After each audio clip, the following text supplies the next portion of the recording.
Axia Vibes TV, iteka ryawe, iteka ryanje, iteka ryacu, ukwemera kubyara ubuze. Ni mama Nyishu, ndabagumbiriye, ndabaramukije, ndabahobereye cyane, nizera ko umuntu wese aharaguwe neza. Kandi n'uwo bafise utumugoye, ijambo ry'Imana ryaravuze ngo muri byose ngo dushimire Imana. Rero ndagarutse mwarya funguro ry'ubugingo, ndagarutse kugira ngo twumve icyo Imana idushaka ko, twumve icyo Imana yaduteguriye, kubera ko ijambo ry'Imana ngo ni itara rimurikira ibirenge byacu, niryo ridufasha gusuzuma canke se kumenya uko bimeze. Rero twaratanguranye urugendo, ntimuzonsige mw'ibarabara hagati, abo twatanguranye amakuru ya sokuru Aburahamu, muze mufate amaboko, muze tujane. Ushobora kumva n'undi muntu byofasha, ushobora kumva n'undi muntu ari mu muhamagaro wo uri kuragora bimeze uko canke kuriya, canke kumva umuntu ushobora kubwira ati ingo kuri Axia erega hariho irindi funguro, dufashe kugira partage. Nawe ugomba kubikurikirana, uri mushasha ni ukiza, urashobora gufyonda kuri sabone kugira ngo chaque mercredi ijambo ry'Imana rije ucuronka aka notification kakubwira kati simbira kuri Axia erega rya funguro ryaje.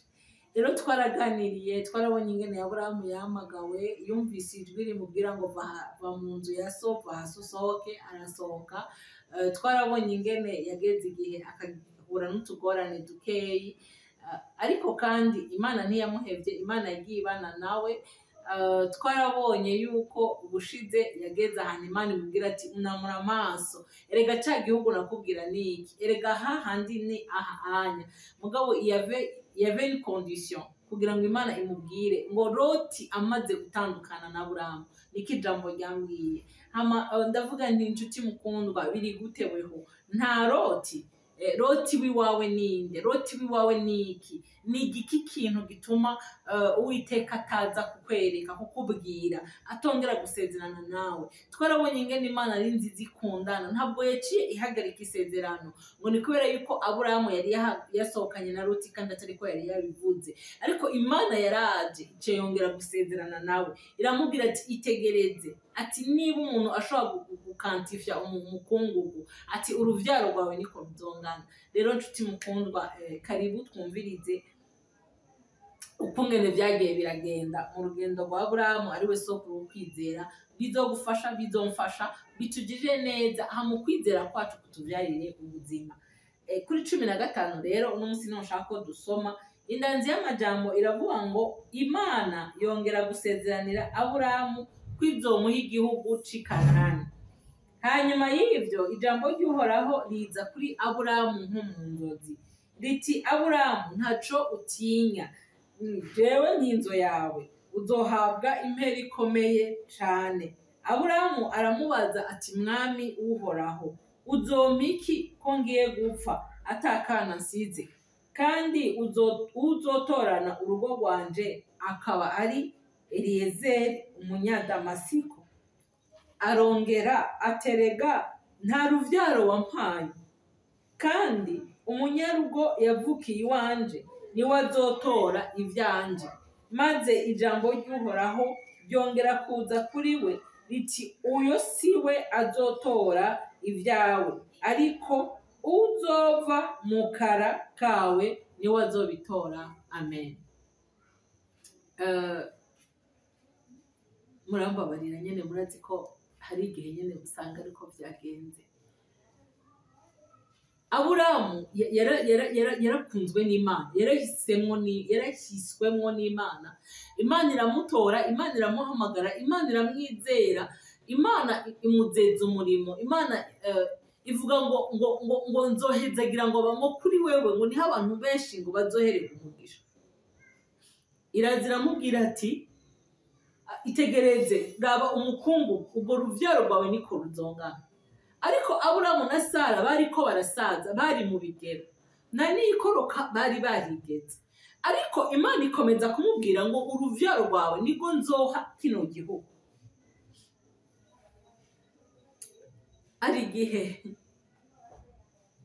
Ari hari igihe dufata imana nk'iyitazi ibyacu, hari igihe dufata imana nk'iyibagiye ibyacu, hari igihe dufata imana nk'iyibagiye situation zacu canke condition de vie turimo. Ngaha ngo hanyuma y'ivyo ivyo batubwiye nivyo nasimbye ndaguhamagara nawe kurondera Bibiliya ugasoma Bibiliya. Gusoma Bibiliya biraryoshe, gusoma Bibiliya biraturema agatima, gusoma Bibiliya biradukuza, gusoma Bibiliya biratwigisha. Ngaha nyuma yuko batandukanye na Loti, Aburamu yagiye kugira amakuru, amenya yuko Loti amenya yuko hari intambara, kandi amenya yuko Loti ari mu maboko y'abami. Aburamu ngo maze kumva ko uwabo yafashwe, agira imigambi, atora abantu, agenda gutabara uwabo. Yaragiye kandi Imana ishimwe bigenda neza. Rero nico gituma batubwiye ngo hanyuma y'ivyo, nyuma y'izo ntambara rero mumve, ndashaka ngo wumve aka kantu.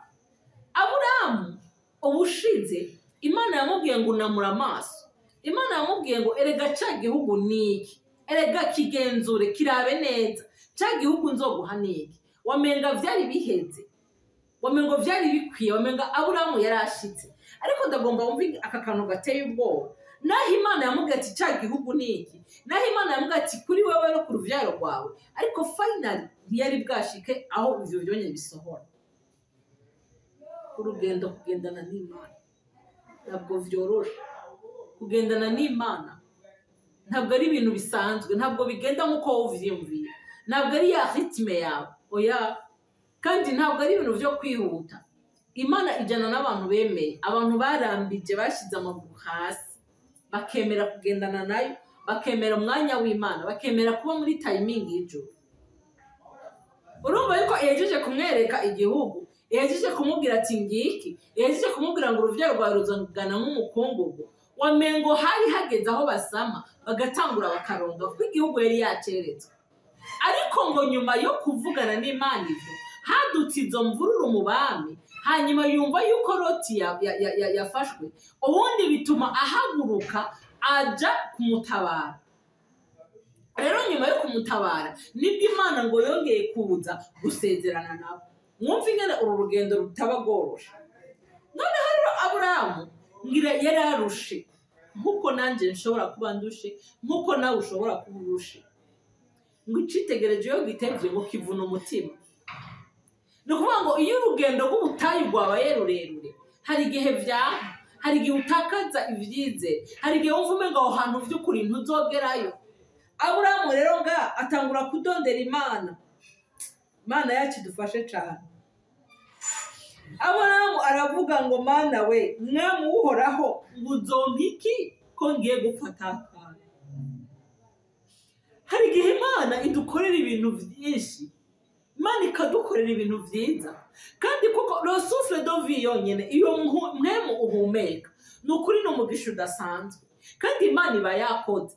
Ariko hari ikintu umutima wawe ushaka, hari ikintu ubuzima bwawe buba bunyotewe, hari ikintu nabo twegereye baba banyotewe, hari ikintu naho Imana itugira neza uko bukeye uko bwije, umengo itaradukorera ico kintu, umengo ntirakora. Aho Imana yarejeje kumubwira ngo Aburamu we, ntaco utinya, ngo ni jewe nkinzo yawe, nawe uvyiyumvire, ngo kandi ngo uzohabwa impera ikomeye cane.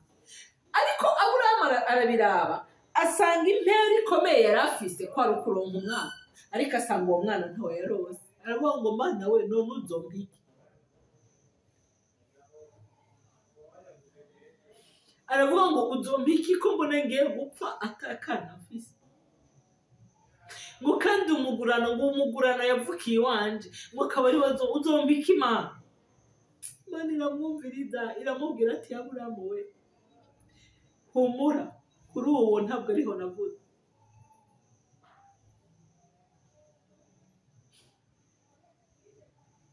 Hari igihe tuba mu buzima tugatakaza ibyizere, hari igihe tuba mu buzima Imana yaravuganye natwe, kandi pe tubizi neza ko Imana yavuganye natwe, ariko kubwo kuruha mu rugendo ukageraho wumva umengo cakina Imana yavuganye nawe ntakizosohoza. hariho n'abageraho bakanayibabarira ati Mana we ndakubabariye kuri iki, ndakubabariye iki cyarakunaniye, iki nacyo uzokora, iki rero ko cakunaniye, reka tugendane, reka uzokora ibi uzogire gute, mugabo kuri iki ndakubohoye. Hari igihe abantu bagera igihe bakaba muri ibyo. Aburahamu aravuga ngo Mana iyo mbere ihambaye niki ko mbona ufite hari ibintu biri niko tuzobisanga. Nukuvuga ngo ni de generation en generation, sivyo?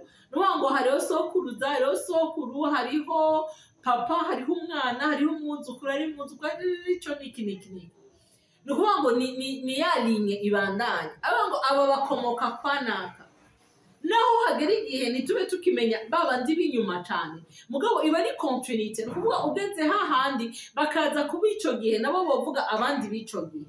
Ariko Aburahamu arabiraba asanga wewe agiye kuzima, asanga ntiyashoboye kurondoka, asanga ntiyashoboye kuba digne yo gutanga descendance. Ni gikomere, urushaho kwibwira ngo ni bisanzwe, ariko ni gikomere. Kireka aba barihebeye Imana. Uwe rero ati jewe ubuzima bwanje nabuhaye Kristo, akamenya ati jewe ubuzima bwanje nabuhaye Kristo, nta vya descendance ngaho. Mugabo Aburahamu yari yumva icyo gituma cyari ikintu gikomeye cyane, wari umusumari. Aravuga ati Mana we uzompiki, icyo kintu gyambaye uri kurambwira ni iki ko mbona wanyimye uruvyaro. Imana irakunda umuntu aba sincere, yibwiza ukuri, yibwire mu mutima wawe. Hari igihe tuba muri bya bindi byo kuvuga ngo ubuntu bwawe burampagije Mana, ariko ugasanga nawe uri kurabivuga ku munwa, mugabo muri wowe hari ikintu runaka. Uyo muntu niwe ndiko ndabwira. Umuntu muri we yumva umengo ego Imana irankunda, ego Imana ivugana nanje, ego Imana yagendanye nanje, n'ubiri kumwe nanje ndabihamya, ariko hari ikintu runaka, hari ikintu Imana yanyimye, hari ikintu numva ashaka, numva uwo muntu ari wanje kuvugana nawe. Uhumure. Iyabwiye Aburahamu ati isezerano sindarihindura, ati isezerano riracari rya rindi, ndumva riri kiravugana nawe. Ari igihe ducika intege n'ivyo, turaruha, turarambirwa, imyaka iba myinshi bikaturemera, ariko ndumva ari ryo jambo ushaka kubwira. Sinza no kukurambira, birasaba ngo ubwize ukuri Imana. Ufise urugo warabuze uruvyaro, yibwira. Uriho urafise vyose, mugabo wumva hari ikintu udafise, warabuze urushaka, yibwira. Ufise iki mugabo irahari. Imana yaravuganye nawe, waragerageje kugenda uko Imana ishaka, waragerageje kwihanganira mu rugendo, ariko nibwo Imana ikikiri kiravugana nawe, nibwo Imana iri kirakubwira ngo ntaco utinya, nibwo Imana iri kirakubwira ngo humura, hari ikintu wumva umengo kirahagije, kandi nta n'undi muntu yokiguha, ni Imana yonyene. Yibarire, profita iyo occasion uyibwire. Nuba ushaka kukubwira ngo yibwire, ntugire isoni, yibwire kandi yiteguye kubikora, yiteguye kukugirira neza. Ndumva hari amashimwe wowe uri kurizera, biragusaba gusa kwizera. Nurabe imyaka bimaze, nurabe igihe bimaze, nurabe ingene bimaze guparangana, nurabe ibintu wahuye navyo mu rugendo, biragusaba ngo wongere uyizere. Ndakwinginze nshuti mukundwa, ongera uyizere, hamuyibwire, hamubundi urabe ingene tuzogarukana amashimwe. Shalom, shalom, shalom.